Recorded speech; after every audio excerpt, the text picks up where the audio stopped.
Hello friends, today we are going to read a personal narrative or personal story by C.F. Andrews on his experience in Shantiniketan.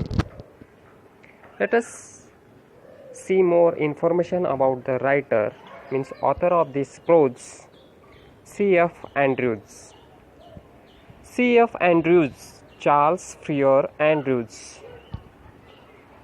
He was born in 1871 and died in 1940. Was an English priest in the Church of England. Later he became a teacher in India. Soon after that he joined the Indian freedom movement. He became Mahatma Gandhi's close friend. Andrews reveals his experience while he stayed in the ashram. This lesson is based on his experience. So he reveals his all the experience in this narrative story, and the story name is A Day in the Ashram.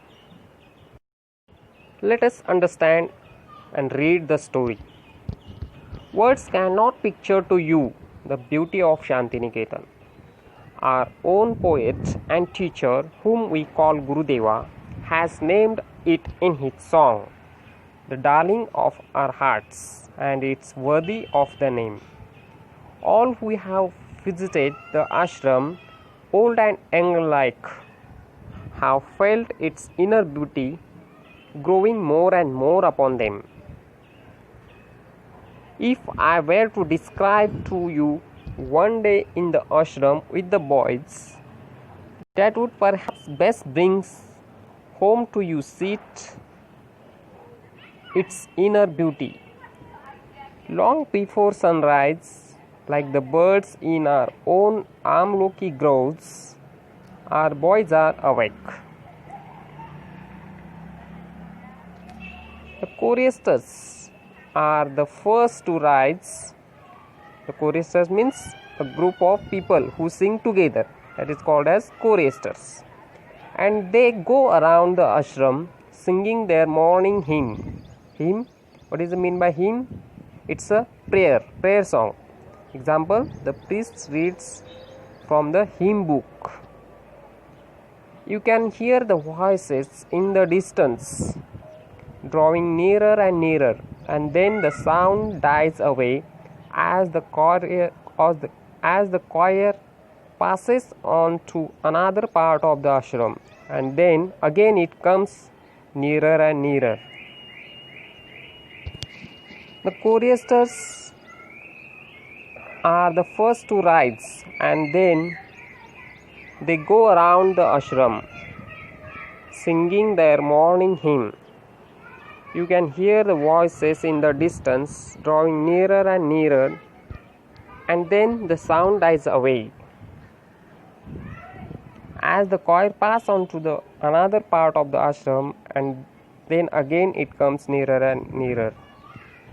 So the meaning of this is the choristers walk from one part to another part of the ashram with singing their morning hymns, because they keep moving the volume of their voices, keep changing. So here you can see the choristers, a group of people who sing together. The beauty of the sound in the silent morning air and the sense of joy and reverence which it brings gives peace to the soul. The beauty of the sound in the silent morning air and the sense of joy and reverence which it brings gives peace to the soul. So here C.F. Andrews says that Shantiniketan has beautiful morning. It is very quiet. This silence gives you feeling of joy, respect, which makes you feel very peaceful. Reverence means a feeling of respect for someone or something. After an interval, each boy takes his asan.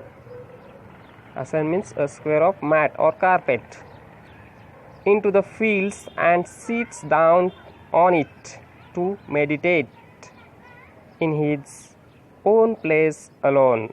Meditate? What is meant by meditate? To think seriously about something for some time, means for a while, for a short time, alone. Later on, before the schoolwork begins, the boys all stand together in the shade of the trees and sing their hymn. Hymn means here prayer song. Till about 10:30, the work of the school goes on. We have no classrooms.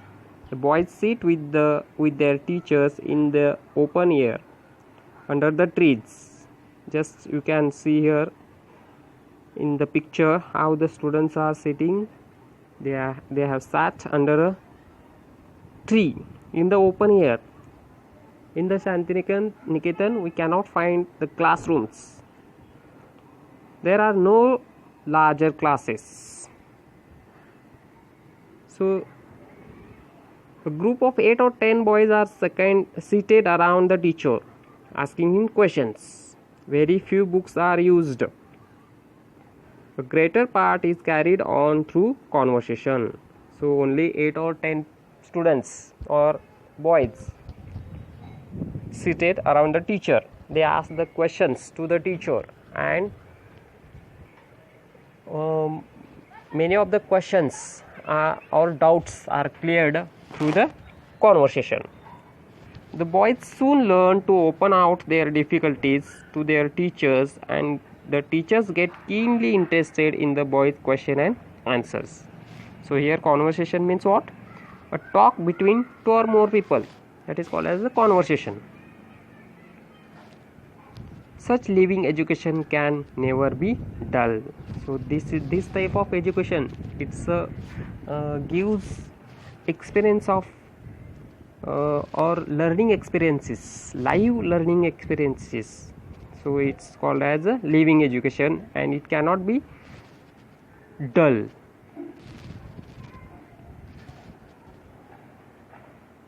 So up to here we have understood this passage or paragraph or content from the lesson A Day in the Ashram. I hope all of you have understood this story.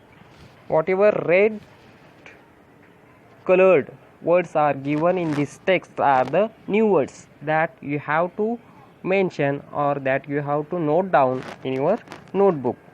After this text or explanation, you need to solve the exercise from your textbook, that is the C1. Thank you.